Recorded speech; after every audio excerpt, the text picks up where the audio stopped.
So, with that all established, I am going to... Could one of y'all hand me one of the extra character sheets real quick? I'm just going to use that for my own reference to kind of talk through how this works.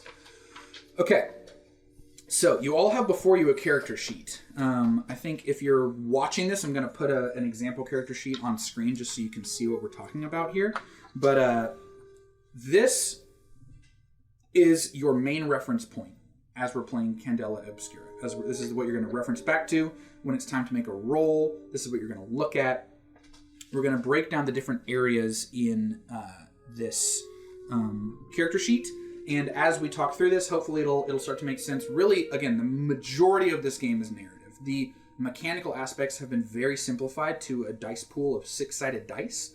So there's no multiple dice. It's always 6-sided dice.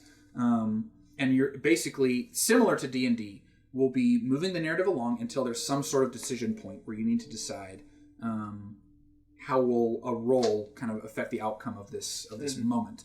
You'll roll a predetermined number of 6-sided dice, and then the result of those 6-sided dice determines how that plays out.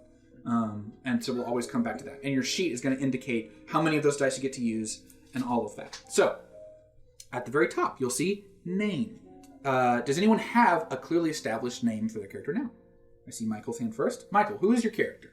My character's name is Ox Lapere. Ox Lapere. And what is your role and your specialty?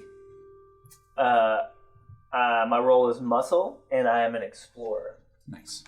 So, in the world of Candela Obscura, the roles that people can play are broken down into face, muscle, scholar, slink, and weird. And then within those, there are subcategories.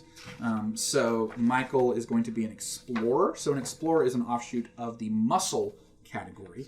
The other potential specialty within muscle is soldier.